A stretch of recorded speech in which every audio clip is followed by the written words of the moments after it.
One foundational thing that you're going to want to implement throughout all of your training is the concept of bracing your core throughout movements such as the squat, the lunge, the push, the pull, any type of movement that you are going to be adding load to, whether it's with dumbbells, kettlebells, a barbell, cable machine bands, whatever.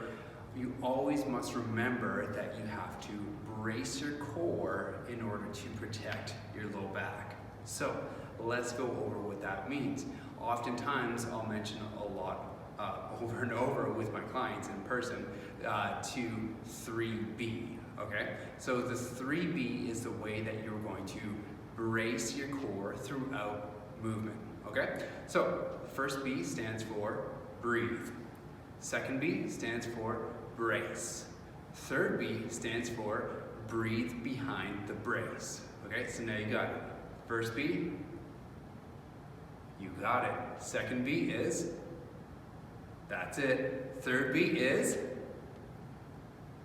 yes, that is exactly correct. Okay, so let's talk about now what that means. What I'd like you to do is stand up nice and straight, roll your shoulders down and back so that you're in a nice neutral position, okay? Don't stick your butt out, right? And don't lift your rib cage up, making you think that you might be in an upright position, but just stand nice and comfortably in a normal, neutral posture. Okay, one hand goes on your low belly. One hand goes onto the chest.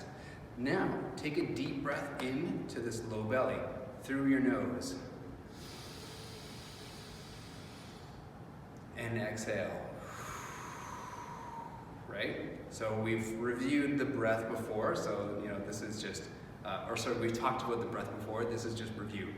Now, what I'd like you to do is add on a brace onto that breath. So once again, let's go ahead and breathe.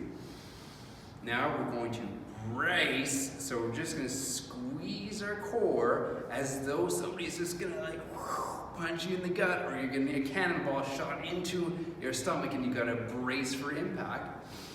Brace, and now be able to breathe behind the brace, okay? You should have a full conversation, maybe not a full conversation, but generally, a nice little, what do we call that? I forget, the word is slipping, but that casual talk that you have where you talk about the weather, but nothing too deep, because you're bracing, okay? So that is what I want you to do every time you have load. You must be able to breathe, brace, breathe behind the brace. Okay, now let me explain a little bit deeper how to do that bracing. So what you can do at home is jab your two fingers, stick your two fingers into the sides of your core, okay?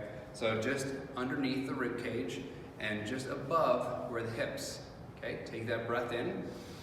Now squeeze your abdominal muscles and try to push your fingers out using just your abdominal muscles.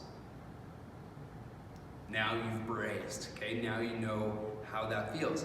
And you want to maintain that throughout the movement and be able to breathe behind that brace, okay? So there you guys have it. 3B, breathe, brace, breathe behind the brace. Now, before you go, don't push that, don't press that close button just yet. Let's apply that to a movement such as the squat. So, I'm gonna grab my kettlebell over here. Now, I have a load, okay? I have an external load. So what I want to do is breathe into the belly, brace, and be able to breathe behind the brace.